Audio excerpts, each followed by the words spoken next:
السلام علیکم ورحمۃ اللہ وبرکاتہ. وعلیکم السلام ورحمۃ اللہ وبرکاتہ. کیا حال ہے سب کا؟ الحمد للہ اللہ کا بہت احسان ہے. تو سورۃ طٰہٰ ہو گئی، بہت ہی مزے کی سورت ہے، بہت اچھی لگتی ہے. اور کیا مصروفیات ہیں آپ کی؟ رمضان کی تیاری ہو رہی ہے، روزے رکھ رہے ہیں؟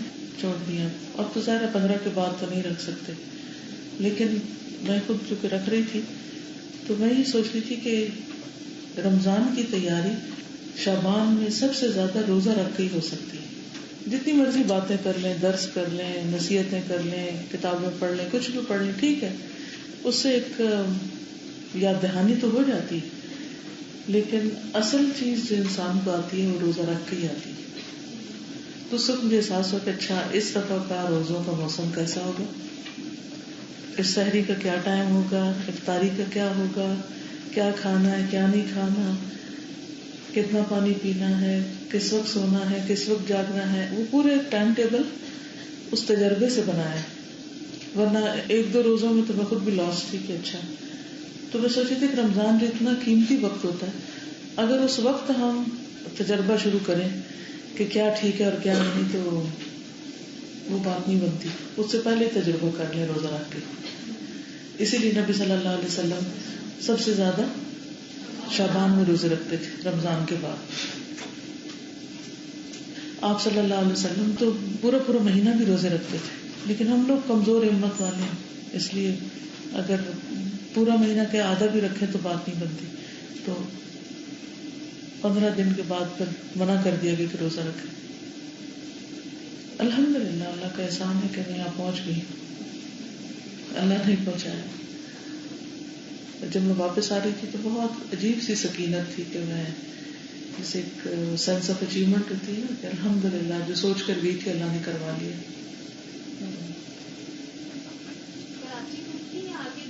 نہیں، کراچی رہی سارا وقت. نہیں، میں اپنا کام کرتی رہتی ہوں، اس لیے کہ ہم حالات کو چینج نہیں کر سکتے، پریشان ہونے کا بھی فائدہ نہیں. نجات کس میں ہے؟ میں اس وقت یہ جب بہت کام خراب ہوتا ہے نا اور گولیوں کی آواز بھی آ رہی تھی، جب پچھلی دفعہ بھی وہاں تھی تو دھماکے بھی ہوئے. جہاں میں رہ رہی تھی اس کے بالکل قریب ہی وہ نیول کمپلیکس ہے جہاں پچھلی دفعہ دھماکے وغیرہ ہوئے تھے، آواز بھی آئی تھی باقاعدہ. تو اس وقت میں یہ سوچ رہی تھی کہ کیا کیا جا سکتا ہے. کیا صرف اخبار پڑھنا کافی ہے، ٹی وی کے تبصرے دیکھنا کافی ہے، یا باہر نکل کے ہنگامے کرنے سے کام چلے گا؟ کیا کریں؟ اللہ سے دعا اور فریاد وہ کب قبول ہوتی ہے؟ جب اپنی ڈیوٹی پوری کریں. وَإِذَا سَأَلَكَ عِبَادِي عَنِّي فَإِنِّي قَرِيبٌ أُجِيبُ دَعْوَةَ الدَّاعِ إِذَا دَعَانِ فَلْيَسْتَجِيبُوا لِي. چاہیے کہ یہ بھی میری بات مانیں. وَلْيُؤْمِنُوا بِي لَعَلَّهُمْ يَرْشُدُونَ. تو اگر ہم چاہتے ہیں کہ ہماری دعائیں قبول ہوں تو پھر اس کے لیے ہمیں کچھ کرنا ہوگا جس سے اللہ ہم سے راضی ہو. تو اس میں صرف ذاتی عبادت کافی نہیں ہوتی، وہ بھی کرنی چاہیے، نماز روزہ تو کرنا ہی چاہیے، لیکن اس کے ساتھ ساتھ لوگوں کی اصلاح کا کام بھی ضروری ہے. تو الحمدللہ میں نے کچھ ٹارگٹ رکھے تھے، وہ اپنے پورے ہوتے گئے اور اسی لیے تسلی تھی. لاسٹ ڈے پر میرا استقبال رمضان کا پروگرام تھا اور اس سے 2 دن پہلے ہڑتال ہو گئی، اور ہڑتال بھی ایسی ہوئی کہ بہت ہی شدید قسم کی، عام طور پہ ہوتی کہ سہمی قسم کی، لیکن وہ بہت سخت ہڑتال تھی. اب مجھے فکر تھی کہ پتہ نہیں میں اتنا بڑا پروگرام رکھ سکتی ہوں یا نہیں، رکھنا چاہیے یا نہیں. لیکن میں نے استخارہ کیا تھا. جب بھی مجھے کوئی کہتا ہے نا کہ ہمیں ڈیٹ دے دیں پروگرام کی، تو پہلے میں سے کہتی ہوں آپ ذرا ویٹ کریں، میں ابھی بتاتی ہوں آپ کو. پھر میں استخارہ کرتی ہوں، پھر اس کے بعد میرا دل اگر مانے تو میں ہاں کر دیتی ہوں. تو میں نے استخارہ کیا ہوا تھا. اب سب تھوڑا ڈر رہے تھے کہ اتنی بڑی گیدرنگ ہوگی، اوپن میں ہوگی، تو خطرناک نہ ہو، کوئی بم نہ پھینک دے، کچھ نہ کر دے. پھر میں نے کہا کہ نہیں، اللہ سے مشورہ کر کے کیا ہے، اس میں خیر ہی ہوگی. اور اسی میں بھلائی. ڈر رہی تھی ضرور اندر سے. ایک ڈر کس لیے تھا کہ خود تو ڈوبے ہیں صنم, ہم کو بھی لے ڈوبے, کہ اتنے سارے لوگوں کو بلا کے تو تھوڑا سا رسک ہوتا ہے. لیکن میں نے کہا کہ باقی سارے کام ہو رہے ہیں تو کیا ایک دین کا کام روک دیں؟ سب کچھ ہو رہا ہے شہر میں, سب چل رہا ہے, دکانیں کھل گئی ہیں, ہاسپٹل, شادیاں, پارٹیاں, سب شروع ہو گیا. اور اگر ہم نہ کریں تو ایک لوگوں کو دین کی بات پہنچانے کے لیے کام نہ کریں. تو الحمدللہ پھر سیٹرڈے کے دن میں نے کیا اور بھرپور پروگرام تھا. الحمدللہ ہر طرف سے لوگ آئے ہوئے تھے اور اس کے بعد فیڈ بیک بھی بہت اچھی آئی. تو اس سے بھی شاید میرے دل کو اطمینان تھا کہ میں اپنا فرض پورا کر کے, اگر میں ڈر کے کام چھوڑ کے آ جاتی تو اس سے کیا ہوتا, اطمینان ہوتا دل میں, اس دل میں ایک ریگریٹس ہوتی نا, ایک دل چور ہوتا کہ میں نے فرض پورا نہیں کیا. تو ہمیں فرض پورا کرتے رہنا چاہیے جب تک ہم استطاعت ہو. باقی پھر اللہ پہ ڈال دینا چاہیے. دیکھیے جوانی کا وقت جو ہوتا ہے نا, اس کو غنیمت جانے, اس میں انسان گرمی سردی سب برداشت کر جاتا ہے. لیکن جو ہی آپ عمر کے اس حصے میں داخل ہوتے ہیں, 50 کراس کرتے ہیں, تو آپ کی طاقت ہمت اس طرح نہیں رہتی. مجھے اچھی طرح یاد ہے کہ جب کوثر 4th بیچ میں تھی تو ہم اسی جون جولائی میں اگست میں بغیر پنکھے کے کمیونٹی سینٹر میں, اس سے کم کلاس نہیں ہوگی, یہی سائز ہوگا کلاس کا بھی, اس میں میں پڑھایا کرتی تھی روز آ کے, ہفتے میں 6 دن. اور الحمدللہ پوری انرجی کے ساتھ. وہ اس طرح پڑھانا ہوتا تھا کہ سال میں کوئی چھٹی نہیں کر سکتے تھے, کیونکہ کیسٹ کے ساتھ تو ٹیچر چھٹی بھی کر جائے تو کیسٹ چل جائے گی, لیکن اگر پڑھانے والا چھٹی کر جائے تو پھر تو نہیں پورا ہوگا کورس. اور ایک دن میں 2 کلاسیں بھی نہیں لے سکتے آپ. تو اس لیے اللہ کے فضل سے ہر موسم میں ہر طریقے سے, سردی ہو گرمی ہو, کام جاری رہا. لیکن اب میں دیکھتی ہوں کہ اتنی ہمت مجھے اپنے آپ میں نہیں لگتی, کوشش کے باوجود. اب کل میں نیچے سمر کورس کی کلاس لے رہی تھی تو تھوڑی دیر لینے کے بعد مجھے اپنے اندر اتنی عجیب سی ویکنس فیل ہونا شروع ہو گئی. تو میں نے اللہ کا شکر کیا کہ الحمدللہ کہ میں نے اپنی جوانی کو اس کام میں استعمال کر لیا. اگر اس وقت میں سستی کر جاتی اور یہ سوچتی اچھا ذرا فارغ ہو جائیں, بچوں سے فارغ ہو جائیں, اس کام سے فارغ ہو جائیں, اس سے پھر کریں گے, تو اس ایج میں وہ تو نہیں کر سکتی. اب اے سی لگا ہوا ہے لیکن ہمت اتنی نہیں ہے جتنی بغیر اے سی کے پڑھانے میں تھی. تو یہ اس لیے میں آپ سب سے کہوں گی کہ یوتھ کو اس جوانی کی عمر میں جتنا کچھ آپ سیکھ سکتے ہیں, جتنی محنت کر سکتے ہیں, جو کچھ کما سکتے ہیں اپنے لیے کما لیں. وہ آتا ہے نا غنیمت جانا, کس کو کس سے پہلے, جوانی کو بڑھاپے سے پہلے, صحت کو بیماری سے پہلے, زندگی کو موت سے پہلے. تو ہمیں نہیں پتا کتنے دن زندہ رہنا ہے, کتنے دن ہم صحت مند ہیں. اس لیے جو بھی موقع ملے اس کو بھرپور استعمال کریں. اگر ہمیں ایک بات کا بس یقین آ جائے نا کہ گھر ہمارا آخرت ہے, ہماری مصروفیات بھی کم ہو جائیں, دنیا سے لالچ بھی کم ہو جائے, ہم بہت فوکسڈ ہو جائیں. کیونکہ ہم یہ اس وقت جو بیٹھے ہیں کیوں بیٹھے ہیں؟ اپنے آخرت کے گھر کی تیاری کے لیے. اگر وہ نگاہوں میں ہے نا, آرام وہاں ہے اور سب کچھ وہاں کے لیے, وہ نہ خراب ہو کسی قیمت پر, تو پھر انسان ہر چیز چھوڑ سکتا ہے. باقی کچھ پڑھ لیں اسلامک تعارف میں سے, منتخب بندے. اگر بک نہیں کی تو کوئی بات نہیں, اگر ہے تو دیکھ لیجیے, تو موٹا موٹا لیسن اپنے لیے لکھ لیجیے. پیج 153, منتخب بندے. قرآن میں بتایا گیا ہے کہ حضرت آدم کی تخلیق کے وقت خدا اور ابلیس کے درمیان ایک مکالمہ ہوا. مکالمہ کس کو کہتے ہیں؟ ڈائلاگ. اس مکالمہ کا ایک جز یہ تھا, ابلیس نے کہا اے میرے رب, جیسا تو نے مجھ کو گمراہ کیا ہے اسی طرح میں زمین میں ان کے لیے مزین کروں گا اور ان سب کو گمراہ کر دوں گا. یعنی زمین میں ان کے لیے اٹریکشن پیدا کروں گا سوائے ان کے جو تیرے چنے ہوئے بندے ہیں. منتخب بندے ہیں، مخلص بندے ہیں، یہ مخلص بندے ہیں. خدا نے کہا یہ ایک سیدھا راستہ ہے جو مجھ تک پہنچتا ہے.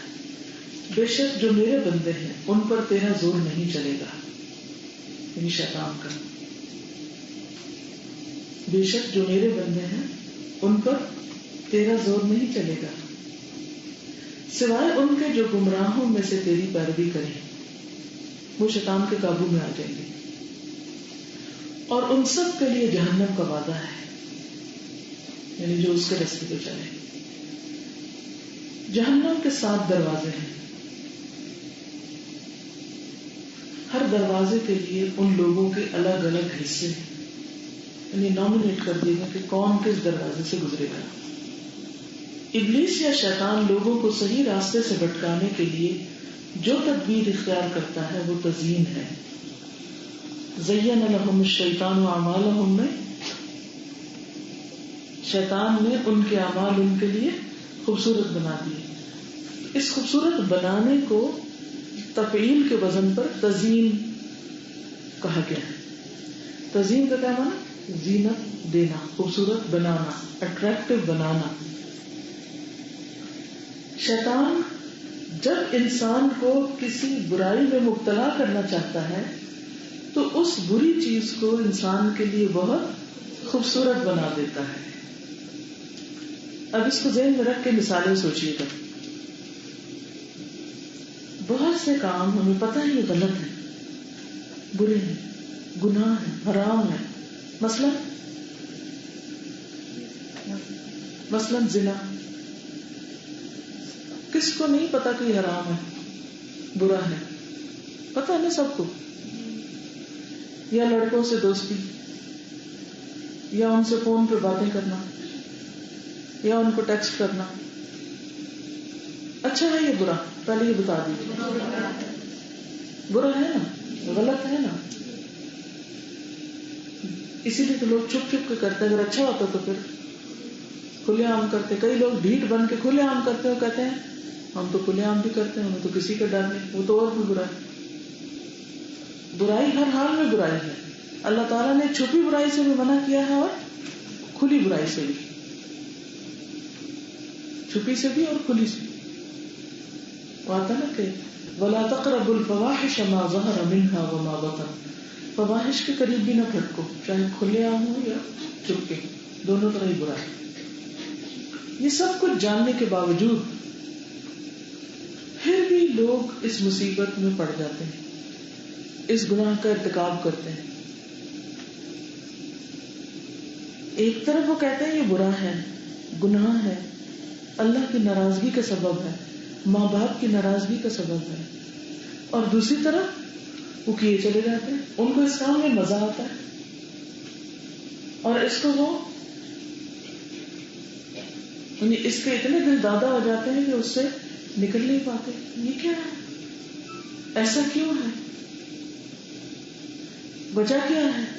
اس کی وجہ یہ ہے کہ شیطان نے اس حرام کام کو انسان کے لیے اتنا خوبصورت بنا دیا ہے، اتنا اٹریکٹو بنا دیا ہے کہ انسان اس کی طرف پھسلتا چلا جاتا ہے.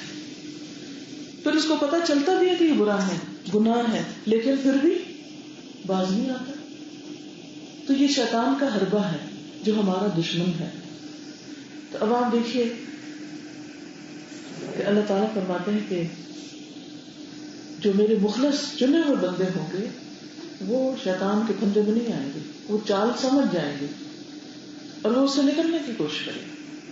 یہ ایسے ہوتا ہے نا کہ جیسے اگر آپ کسی چیز میں پھنس جائیں، راہ چلتے ہو بعض وقت پتہ نہیں چلتا، انجانے میں کئی انسان کسی چیز میں پاؤں دے دیتا ہے، کسی کوئی راہ چلتے کانٹے اٹک جاتے ہیں، کسی کنڈے میں کسی دروازے میں پھنس جاتا ہے کپڑا، ہوتا ہے نا ایسے، وہ پتہ نہیں چلتا اور ایک دم کسی ٹریپ میں آ جاتا بندہ. تو نگاہ ابلیس کے تیروں میں سے ایک تیر ہے نا. انسان کسی چیز کی طرف دیکھتا ہے، کسی اشتہار کی طرف، کسی انسان کی طرف، تو وہ اس کو بڑا شیطان اس سے اٹریکٹیو بنا کے پیش کرتا ہے. خصوصاً مرد کے لیے عورت کو بہت خوبصورت بنا کے پیش کرتا ہے، چاہے وہ کیسی بھی ہو. یہ اس کا امتحان ہے مرد کا. اسی طرح عورتوں کا بھی امتحان ہے. اب یہ ایسے ہی ہے جیسے دروازے میں کپڑا پھنسنا. اب کیا کریں گے آپ کہیں گے او ہو اب پھنس گئے تو بیٹھ جاتے ہیں. اب کیا کریں؟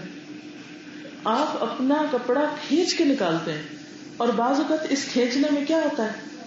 پھٹ بھی جاتا ہے, تکلیف ہوتی ہے, نقصان بھی ہوتا ہے, لیکن انسان اپنے آپ کو کھینچ کے نکال کے باہر لے جاتا ہے کہ نہیں یہاں نہیں پھنسنا مجھے. تو جو اللہ کے مخلص بندے ہوتے ہیں شیطان ان پہ وار کرتا ہے, ڈورے ڈالتا ہے, لیکن کامیاب نہیں ہوتا, نکل آتا ہے انسان اس میں سے. تو تزیین جو ہے برائی کو خوبصورت بنانا, یہ شیطان کی تدبیر ہے, یعنی غلط عمل کو درست بنا کر پیش کرنا. تزیین کے اس فتنے سے وہ لوگ بچیں گے جو خدا کے چنے ہوئے بندے ہوں. اس بچاؤ کی صورت کیا ہوگی؟ کیسے بچیں؟ اس کا جواب ایک حدیث میں اس طرح ملتا ہے کہ اللہ تعالیٰ نے فرمایا میں اپنے بندوں کی مغفرت اس وقت تک کرتا رہوں گا جب تک وہ مجھ سے استغفار کرتے رہیں گے, یعنی بخشش مانگتے رہیں گے. دنیا ایک خاردار جنگل ہے, ہر طرف کانٹے بکھرے ہوئے ہیں. آپ کتنا بھی بچ کے چلے کوئی نہ کوئی چیز آپ کو پوک کر دیتی ہے. اب صرف جنائی برائی نہیں ہے, اور بھی ہے نا. مثلا بلا وجہ کسی کو غصہ کرنا, چیخ چلا کے بولنا, راہ چلتے اس کی بےزتی کر دینا, یہ برائی ہے کہ نہیں ہے نا؟ یہ کون کرواتا ہے؟ شیطان. وہ کہتے ہیں نفسیات دان کہتے ہیں کہ غصہ اندر نہیں رکھنا چاہیے, اسپیک آؤٹ, بول. کتھارسس کا نام دے دیا اس کو. لیکن آپ کو پتا ہے کہ جب انسان زبان کا غلط استعمال کرتا ہے تو اس کے نتیجے میں کیا ہوتا ہے؟ مسئلہ حل ہو جاتا ہے یا اس سے بڑا مسئلہ پیدا ہو جاتا ہے؟ اس سے بڑا مسئلہ پیدا ہو جاتا ہے. جو مخلص بندے ہوتے ہیں, جو چنے ہوئے ہوتے ہیں, وہ بھول سکتے ہیں, غلطی ہو سکتی ہے ان سے, لیکن فوراً ریئلائز کرتے ہیں. اذا مسهم طائف من الشیطان تذکروا فاذا هم مبصرون. جب شیطان کی طرف سے ان کو کوئی خیال گزر جاتا ہے یا وہ ٹیمپٹیشن کوئی آ جاتی ہے کہ انسان کہتا ہے بس میں اب اس کو 4 سنا کے ہی دم دوں گا, تو ان کو فوراً یاد آ جاتا ہے نہیں ایسا نہیں کرنا مجھے. پھر کہتے نہیں دیکھو اس نے بھی تو تمہارے ساتھ کیا, تمہارا حق بنتا ہے کرو. پھر اس کو رائٹ بنا دیتا ہے ہمارا, پھر ہم کنوینس ہونے لگتے ہیں. پھر اللہ کے جو مخلص بنتے ہیں نا, پھر ان کو پھر یاد دہانی, اللہ کی طرف سے پھر مدد آتی ہے, پھر فرشتہ آ جاتا ہے بیچ میں, کان میں ڈالتا ہے نہیں یہ ٹھیک نہیں ہے. جو پہلو آپ کا اسٹرانگ ہوتا ہے آپ پھر اس طرف چل پڑتے ہیں, وہ کام کرنے لگتے ہیں. تو اس طرح مخلص بندے بچ جاتے ہیں. اور اگر پھر بھی پھسل جائیں اور پھسلنے سے پہلے ایک اور سٹیپ بھی ہوتا ہے, پتہ ہے آپ کو؟ گرنے سے پہلے ایک سٹیپ آتا ہے, وہ کیا ہوتا ہے؟ امبیلنس ہونے کا. امبیلنس ہوتے ہیں آپ, پہلے آپ یوں ایک بل کھاتے ہیں, پھر آپ فوراً پکڑتے ہیں کسی کوئی چیز سے سہارا لیتے ہیں. اگر آپ کو اس وقت کوئی چیز تھامنے کو مل جاتی ہے تو آپ پھر کھڑے ہو جاتے ہیں, گرنے سے بچ جاتے ہیں. یہ سہارے عام طور پر کون ہوتے ہیں؟ اچھے دوست, اچھی کمپنی, اچھے لوگوں میں اٹھنا بیٹھنا. وہ کیا کرتے ہیں؟ وتواصوا بالحق وتواصوا بالصبر. کہتے ہیں نہیں یہ نہیں کرنا. پھر انسان کہتا ہے ہاں تم ٹھیک کرتے. تو پھر انسان ریئلائز کرتا ہے کہ شکر اللہ میں بچ گیا اور اللہ تو نے بچا لیا. پھر وہ شرمندہ ہوتا ہے, انسان کو توبہ کرتا ہے, معافی مانگتا ہے. بعض اوقات گر بھی پڑتا ہے, کوئی ہاتھ گرتا ہے, کوئی منہ کے بل گرتا ہے, کوئی پیٹ کے بل گرتا ہے, کوئی کیسے. گرنے کے بعد بھی کیا ہے, انسان پھر اٹھتا ہے, پھر توبہ کرتا ہے, پھر استغفار کرتا ہے, کہتے ہیں اللہ بس تو مجھے معاف کر دے. توبہ کرنے کے بعد بندے کا حال کیا ہوتا ہے؟ گویا اس نے کبھی کوئی گناہ کیا ہی نہ ہو. اس سے پتہ چلتا ہے کہ تزیین کا توڑ استغفار ہے. جب بھی شیطان کسی غلط عمل کو مزین کر کے پیش کرے تو بندہ حکمت خداوندی کو استعمال کر کے شیطانی فریب کی حقیقت کھول دے.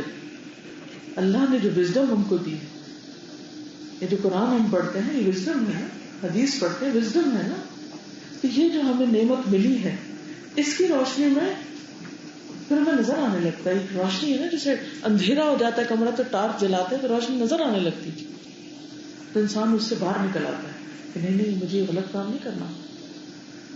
بعض اوقات یہ ہوتا ہے کہ ہم کیا ہمارے دوستوں کو بھی شیطان پکڑے ہوتا ہے، وہی جو ہمیں کبھی اچھے مشورے دیتے ہیں وہی الٹے دینے لگتے ہیں.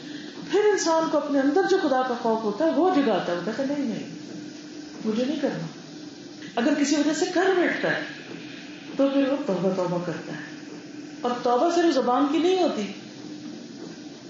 اس کام سے پلٹ آتا ہے، باز آتا ہے اور اس کی اصلاح کر دیتا ہے. کیسے؟ جیسے کوئی کپڑا پھٹ جاتا ہے تو انسان اس کو سی لیتا ہے. توبہ میں نہیں مانا آتا ہے، پیوند لگانے کے لیے بھی آتا ہے یہ لفظ، تو پیوند لگا دیتا ہے. کچھ ٹوٹ جائے تو اس کو جوڑ دیتا ہے، اس کو نئی چیز سے ریپلیس کر دیتا ہے، نیا اور اچھا عمل پہلے سے بھی زیادہ کرتا ہے جس سے اس کے پچھلے گناہ معاف ہو جاتے ہیں اور وہ سب کچھ ریپلیس ہو جاتا ہے. انسان پھر سے ایک نیا انسان بن جاتا ہے. یہ معاملہ کس کے ساتھ ہوتا ہے؟ اللہ کے چنے ہوئے بندوں کے ساتھ، جس کو اللہ نے چن رکھا ہو، جن کے اندر خیر ہو. ورنہ تو انسان کو شیطان کشتی کرتا نا، اور ایک دفعہ گرا دیتا تو اٹھنے بھی نہیں دیتا، توبہ بھی نہیں کرنے دیتا. وہ کہتا ہے اب غلطی تو ہو ہی گئی، تم گناہ تو کرتے ہی ہو، تمہاری تو معافی ہونی کوئی نہیں، اور کر لو، یہاں تو مزے کر لو، کل کو تو جو ہونا ہے سو ہونا ہے. وہ اس طرح کی باتیں ذہن میں ڈالتا ہے، اور اس طرح انسان کیا کرتا ہے پھر اور برائی کرتا ہے. اس لیے کہتے ہیں کہ مایوسی کفر ہے، کہ انسان اللہ کی رحمت سے نا امید ہو جاتا ہے تو کفر کرنے لگتا ہے. تو کبھی اللہ کی رحمت سے نا امید نہ ہو، وہ اپنی ایمانی فراست کے ذریعے شیطان کی تزیین کو سمجھ جائے اور استغفر اللہ کہہ کر اپنے آپ کو شیطان کے فکری جال میں پھنسنے نہ دے. شیطانی تزیین کا معاملہ فکر اور سوچ کی سطح پر ہوتا ہے، فکر اور سوچ کی سطح پر. اس کے توڑ کی واحد تدبیر یہ ہے کہ آدمی خدائی وحی اور خدائی نشانیوں میں غور کر کے اپنے آپ کو اس حد تک باشعور بنائے کہ جب بھی شیطان کسی غلط چیز کو مزین کر کے اس کے سامنے لائے تو وہ فوراً اس کا تجزیہ کر کے اس کی غلطی کو معلوم کرے اور اس طرح اس کے فریب میں پڑنے سے اپنے آپ کو بچا لے. یعنی انالائز کرے سچویشن کو، عقل استعمال کرے، غور و فکر کرے، وحی الہی کی روشنی میں اپنے عمل کو دیکھے، نبی صلی اللہ علیہ وسلم کے طریقوں کی روشنی میں اپنے آپ کو دیکھے، تو اس طرح اللہ تعالیٰ اس کو یقیناً بچا لیں گے. اللہ تعالیٰ نے ہر بندے کے اندر خیر رکھی. قرآن مجید میں آتا ہے فَأَلْهَمَهَا فُجُورَهَا وَتَقْوَاهَا. دونوں چیزیں ہر بندے کے اندر ہیں، خیر بھی ہے شر بھی ہے. وَهَدَيْنَاهُ النَّجْدَيْنِ، ہم نے اس کو دو راستے دکھائے. لیکن عموماً کیا ہوتا ہے فَلَاقْتَحَمَ الْعَقَبَةَ، انسان مشکل راستے کو اختیار نہیں کرنا چاہتا، لہذا وہ آسان راستے اور تزیین والے راستے پہ چل پڑتا ہے، اٹریکٹیو چیز کی طرف مائل ہو جاتا ہے. تو اس صورت میں پھر وہ گرنے لگتا ہے، اللہ تعالیٰ اس سے ناراض ہو جاتا ہے، اس سے منہ پھیر لیتا ہے. اگر یہ بھی کسی وقت واپس پلٹے تو اللہ تعالیٰ اس کو بھی چن لیتا ہے واپس. دوسرے وہ ہوتے ہیں کہ جو قریب سے واپس آ جاتے ہیں، غلطی ہے دونوں ہی کرتے ہیں، دونوں سے ہوتی ہے سوائے پیغمبروں کے. ان کو اللہ تعالیٰ ایک پروٹیکٹڈ ماحول میں رکھتا ہے کہ ایک برہان دکھاتا ہے اور وہ برائی سے بچ جاتے ہیں، جیسے یوسف علیہ السلام. ٹھیک ہے نا. تو اس صورت میں اللہ نے جو خیر ہمارے اندر رکھی ہے، اگر اس سے کام لیتے ہوئے ہم تھوڑا بھی اللہ کی طرف چل کے جاتے ہیں نا ایک قدم، تو اللہ تعالیٰ 10 قدم آتے ہیں. ہم جب سچے ہو جاتے ہیں نا اللہ تعالیٰ سے تو پھر وہ ہمیں چن لیتا ہے، پھر وہ ہماری حفاظت کرتا ہے، پھر وہ ہمیں اسٹرانگ کر دیتا ہے، پھر وہ ہمارے اندر میزان کو اور زیادہ رکھ دیتا ہے اور جلدی سمجھ آ جاتی ہیں باتیں. وہ غلطی جو کسی عام انسان کو بڑی دیر میں سمجھ آتی ہے، اللہ کے چنے ہوئے بندے کو فوراً سمجھ آ جاتی ہے. سمجھ کا ایک لیول ہوتا ہے نا، یہ کیسے بڑھتا ہے بتائیں گے آپ؟ سمجھ کا لیول کیسے انکریز ہوتا ہے؟ کسی بھی چیز کی انڈرسٹینڈنگ، سمجھ کا لیول کیسے بڑھتا ہے؟ غور و فکر کرتا ہے، عقل کا استعمال کرتا ہے، پھر اس کو وہ نظر آتا ہے جو دوسرے نہیں دیکھ سکتے. دونوں کہتے ہیں کہ اس کو کیسے پتا چل گیا، ہمیں کیوں نہیں سمجھ آئی؟ اور کچھ پوچھیے. انسان ہے نا، اگر ہم انسان غلطی نہ کریں تو اللہ تعالیٰ اور مخلوق لے آئیں. ہم نے غلطی کرنی ہے لیکن جان بوجھ کے نہیں، ہو جائے گی اور پھر پلٹیں گے. یہ تو انسان ہونے کی دلیل ہے نا کہ غلطی کرتے، ورنہ تو ہم فرشتے ہو جائیں. توبہ کرتے رہیں اور توبہ کو بس مذاق نہ بننے دیں، لیکن یہ ہے کہ ساتھ عملی پریکٹیکلی کوشش بھی کریں کہ میں اس مشکل سے باہر آ جاؤں. آپ دیکھیں کہ نیچر کے اوپر غور کیا کریں. ابھی جو ہم نے پڑھا نا کہ غور و فکر کیا کریں. میں جب واک کرتی ہوں نا تو میں پودوں وغیرہ کو دیکھتی ہوں تو میں ان کے کمبینیشن دیکھتی ہوں، پتوں کے سائز دیکھتی ہوں، کلر اسکیم دیکھتی ہوں، کہتی کتنی پرفیکٹ ہے. اس سائز کے پھول کے ساتھ اتنے سائز کا پتا ہے، کتنا زبردست کمبینیشن ہوتا ہے. اس وقت غور کیا کریں کہ اگر یہ پھول کا سائز ڈبل ہو جائے پھر کیسا لگے. اتنے سبق ہے نیچر میں، سارا آرٹ آپ وہیں سے سیکھ سکتے ہیں. اگر اللہ نے ہر چیز کو خوبصورت بنایا تو ہم کیوں بدصورت بنانے پہ تلے ہوئے ہیں؟ اللہ نے عقل اس لیے دی ہم کو. یہی تو اچھی بات ہے کہ آپ اعتراف کرتے ہیں. یہی چیز تو آپ کے اندر اللہ کا ڈر پیدا کیے رکھے گی. جس دن یہ احساس نکل گیا کہ ہم گناہگار ہیں، یہ احساس اگر ختم ہو جائے تو اللہ سے ڈریں گے بھی نہیں، تو بے حسی آ جائے گی، پھر اچھے کام بھی نہیں کر پائیں گے. تو یہ تو بہت اچھی بات ہے کہ یہ احساس رہتا ہے کہ ہم نے غلطیاں کی ہیں زندگی میں بڑی بڑی، اور اللہ ہم کو معاف کر دے. اور ان غلطیوں کو دھونے کی کوشش میں پھر ہم روزہ بھی رکھتے ہیں، صدقہ بھی کرتے ہیں، ایکسٹرا نوافل بھی پڑھتے ہیں، دوسروں کے ساتھ بھلائی بھی کرتے ہیں کہ اللہ تو ہمیں معاف کر دے. جتنی شدت سے احساس رہے گا اتنی ہی نیکیوں میں انشاءاللہ اضافہ ہوگا. جس دن یہ احساس غالب آ گیا کہ ہم بڑے نیک ہیں، ہم تو بڑے اچھے اچھے کام کرتے ہیں، تو پھر کیا ہوگا؟ ڈکلائن شروع ہو جائے گا، ڈاؤن فال، نیچے آنے لگیں گے.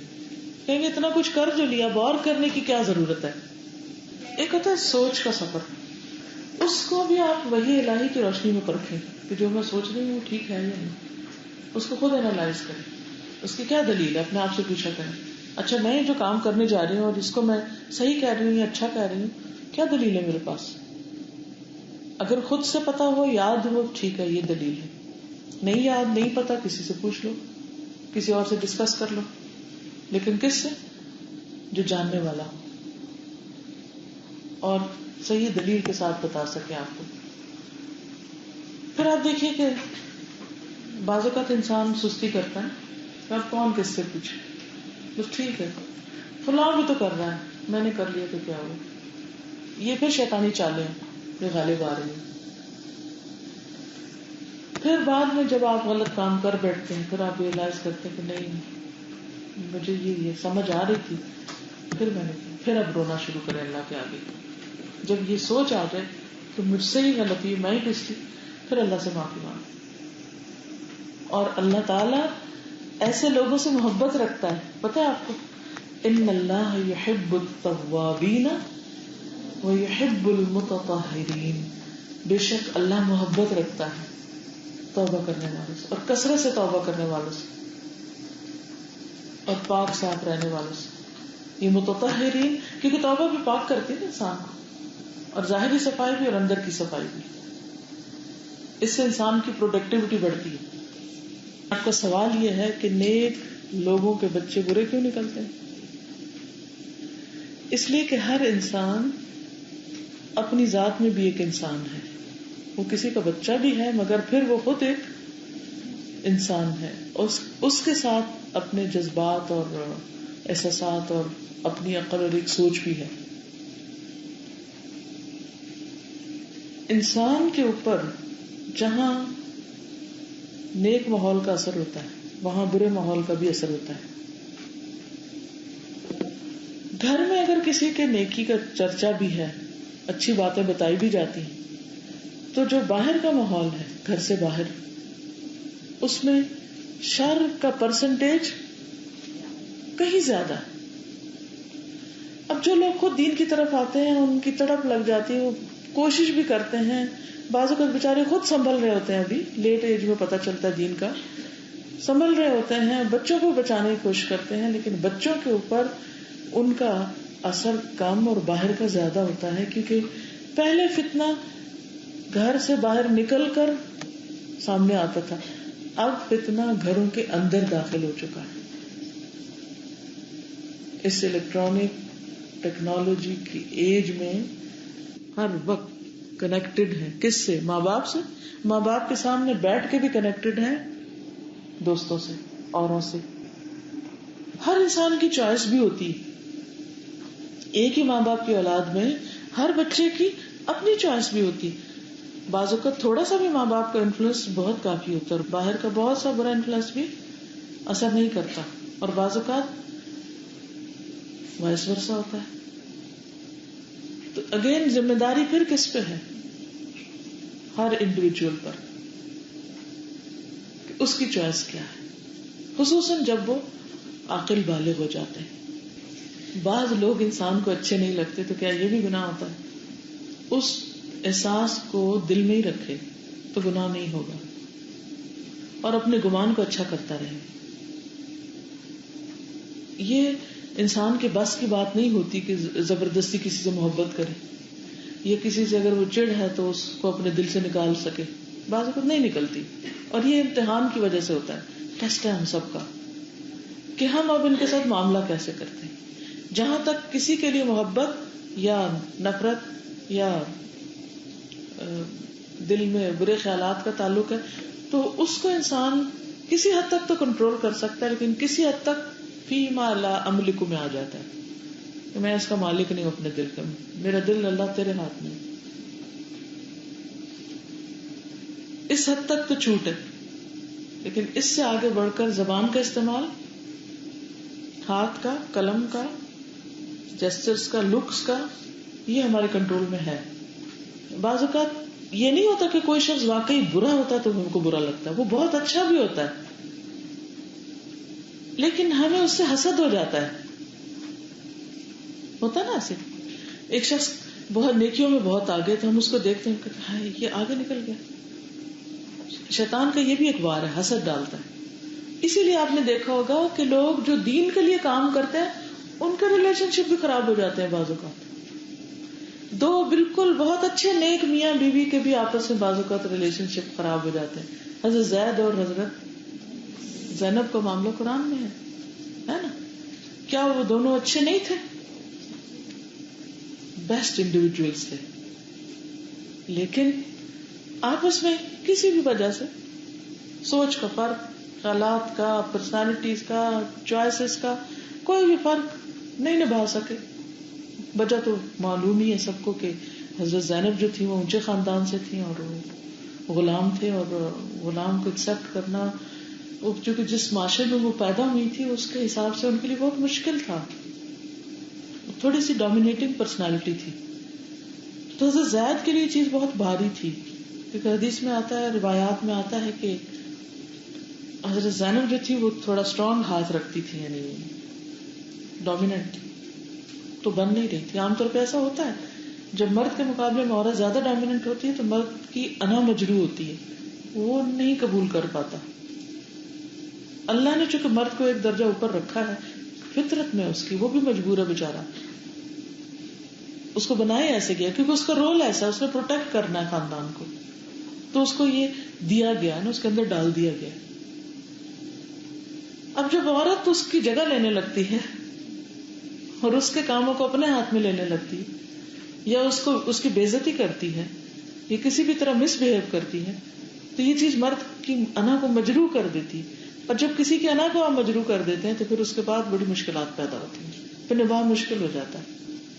ضروری ہے کہ بدتمیزی کر کے کرے, مثلا اگر وہ کوئی بات کہے، شوہر کو بات کہے اور عورت نہیں کرنا مجھے، جاؤ تم خود کر لو، کچھ بھی، کوئی بھی چیز ہو سکتی.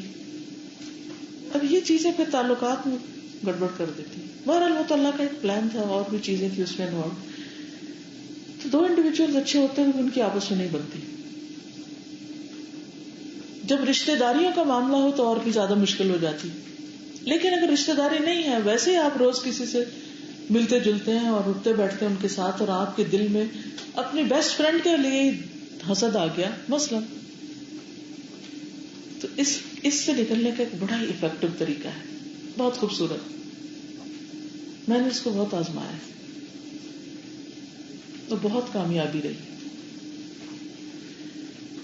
جب کسی کی کامیابی، جب کسی کا آگے جانا، یا جب کسی کی کوئی خیر خوبی نعمت بھلائی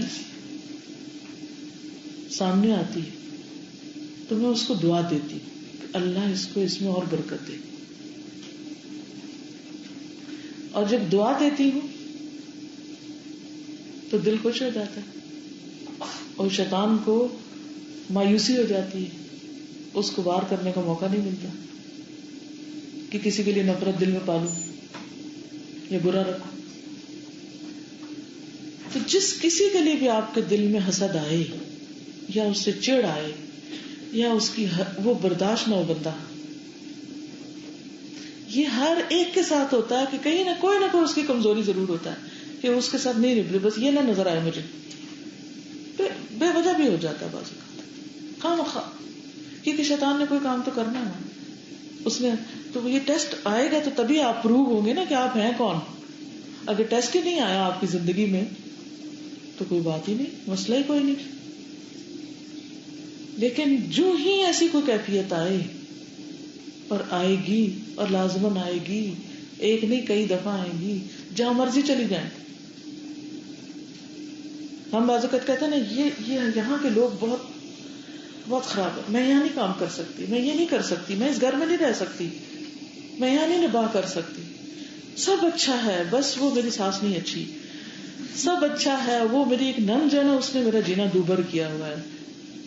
ساری نعمتیں ہم بھول جاتے ہیں، وہ ایک اس کو مصیبت بنا لیتے. اب اس کا علاج کرنا ہے. جو برا لگتا ہے نا اس کے لیے سچے دل سے دعا شروع کریں کہ اللہ اس کو بہت بھلائیاں دے. اس وقت ہی طرح تجربہ کر لیں کہ جو نہیں اچھا، اللہ تو اس کی دنیا آخرت اچھی کر دے. کر سکتے ہیں دعا، بڑا مشکل ہے، نہیں کر پاتے نا، بہت مشکل ہے. لیکن یہ اپنے نفس کا امتحان ہے، اس کو اپنے کنٹرول کرنے کے لیے، اس کا علاج کرنے کے لیے کرنا شروع کرے.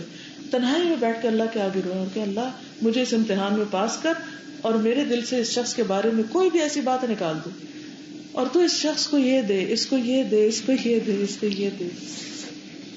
اس کا انعام آپ کو یہ ملے گا کہ آپ کا دل ٹھنڈا ہو جائے گا اور شیطان مایوس لوٹے گا. اچھا، بہرحال ایمان گھٹتا بڑھتا رہتا ہے کیونکہ ہمارے دل کی حالت چینج ہوتی رہتی ہے. دل کی حالت کیوں چینج ہوتی ہے؟ ماحول کے فرق سے، گرمی سردی کے اثر سے، لوگوں کے، کاموں کے، تھکاوٹ، بہت ساری چیزیں ہماری زندگی میں آتی ہیں جس کی وجہ سے ہمارے دل کی حالت بدلتی. مثلا آپ ایک گرین باغ دیکھیں، سرسبز، ہرا بھرا، آپ کی کیفیت کچھ اور ہوگی. پانی کو دیکھیں، کچھ اور ہوگی. صحرا کو دیکھیں، بلڈنگز کو دیکھیں، کوئی کتاب پڑھیں، کچھ لوگوں سے ملیں، فرق ہوگا. بعض اوقات ماحول ہم پہ اثر انداز ہوتا ہے، بلکہ بہت زیادہ ہوتا ہے. اس کے علاوہ یکسانیت کی وجہ سے بعض اوقات لیول وہ چیزیں اسٹیگنٹ ہو جاتی ہیں. پانی ایک جیسا جو رک جاتا ہے، جو چلتا نہیں ہے، ایک ہی جگہ رکا رہتا ہے، اس سے بھی یہ چیز آتی ہے. مثلا آپ نے 17 پارے اس کمرے میں بیٹھ کے پڑھے، روز ایک مخصوص وقت میں 6 دن ہفتے میں 6 گھنٹے بیٹھ کے یہاں بیٹھے رہتے ہیں، تو فرق تو پڑے گا نا، پڑے گا. اس لیے سنڈے کے دن کو آپ خوب اپنے آپ کو یعنی مختلف لوگوں سے ملا کیا کریں، کچھ کام کیا کریں، یعنی اپنی کیفیت کو بدلا کریں، تبدیلی لایا کریں اپنے اندر اس سے، تاکہ پھر آپ واپس آئیں تو پھر تھوڑا سا آپ کی حالت بہتر. جی آپ کچھ کہیں؟ اگر رونا نہ ہے رلایا کرے اپنے آپ کو، پھر جس وقت آ رہا ہو اس وقت دعائیں مانگنے لگ جایا کریں. ٹھیک ہے نا, کیونکہ ہم خواتین کو بلا وجہ بے وقت رونا آتا ہے, تو اس ٹائم کو پھر یوٹیلائز کر لیں, الگ چلے جائیں اور دعائیں شروع کر دیں. جی, نمبر 1 کہ تبصرہ نہیں کرنا چاہیے. نمبر 2 یہ ہے کہ خوش بھی نہیں ہونا چاہیے جو کچھ انسان دیکھے. نمبر 3 یہ کہ جو کیفیت دل میں آتی ہے, بوجھل پانی یا جو تکلیف آتی ہے, اس کو بس صرف بھلانے کی کوشش نہیں کرنی چاہیے, اس کو چینلائز کرنا چاہیے. جیسے میں نے آپ کو بتایا کہ جب میں کراچی میں تھی تو ادھر بم دھماکہ ہو رہا ہے, ادھر قتل عام کی سن رہے ہیں, ابھی ساری چیزیں اثر انداز ہوتی ہیں, تو میں ان کو بھلانے کی نہیں کوشش کرتی, میں ان کو چینلائز کرتی ہوں. اچھا اب یہ ہوا تو مجھے اور کیا کرنا ہے, اور کیا کرنا ہے. پھر ہمیں پرو ایکٹیو پلاننگ کرنی چاہیے.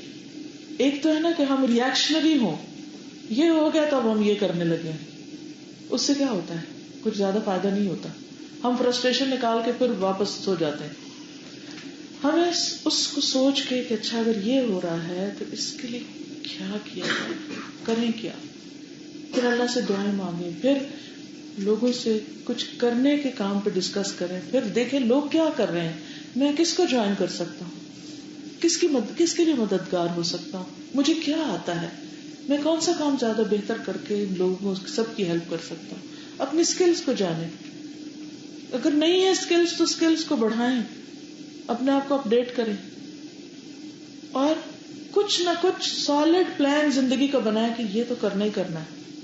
تو انشاءاللہ اللہ سے امید ہے کہ اس کی وجہ سے لوگوں کو بھی فائدہ ہوگا, اور ہم خود بھی. الہدا کے بننے کے پیچھے ایک ایسی ہی وجہ تھی. ایسا نہیں تھا کہ اس سے پہلے میں دین کا کام نہیں کر رہی تھی, لیکن مجھے ایسا لگا کہ کافی نہیں, اس طریقے پہ نہیں بات بنے گی, کچھ اور کرنا پڑے گا. اور وہ یہ نہیں تھا کہ اوور نائٹ کر لیا, سوچتی رہی, پلان کرتی رہی. 8-9 مہینے مجھے لگے ڈیسیژن لینے میں, لیکن ساتھ ساتھ دعائیں جاری رہی. تو اللہ تعالیٰ نے راستہ دکھا دیا. وہ ایک پوری پلاننگ آنے لگتی نا, اچھا پھر یہ کرنا ہے, اچھا کیسے کرنا ہے, پھر کیا کرنا ہے, پھر کیا کرنا ہے, پھر کیا, ہر سوال کا جواب, ہر پرابلم کو سولوشن سولوشن سولوشن سولوشن. کیونکہ شیطان آ کے نا خوف دلاتا ہے. جو بھی کام مثلاً یہاں بھی آپ کے کورس ختم ہونے کے بعد یہاں یا کہیں بھی آپ کو کمٹمنٹ کرنی, شیطان فوراً آ جائے گا, نہیں نہیں نہیں یہ بڑی بھاری کمٹمنٹ ہے, یہ نہ کرنا, پھنس جاؤ گی, اب ساری زندگی یہی کچھ کرنا ہے, وغیرہ وغیرہ.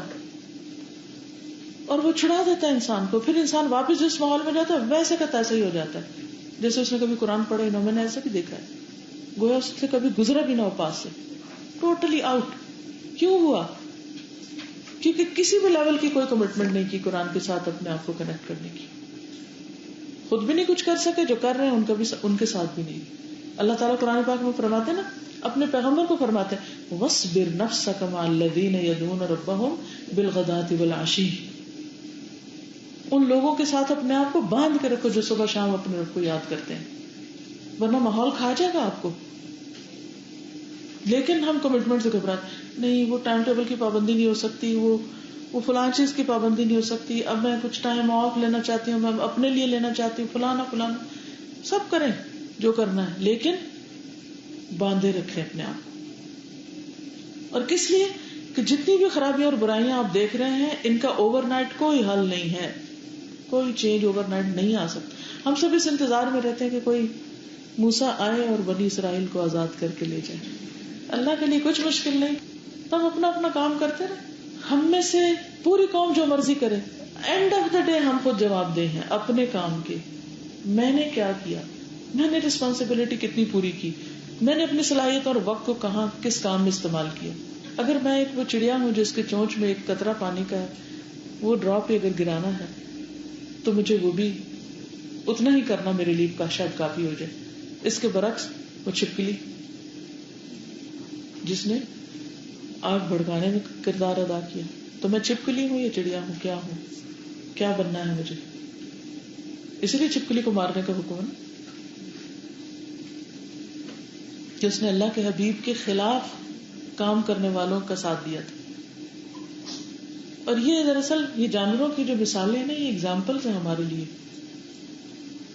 ان لکم فی الانعام لعبرہ, انعام میں عبرت ہے، اسی طرح باقی چیزوں میں بھی عبرت ہے.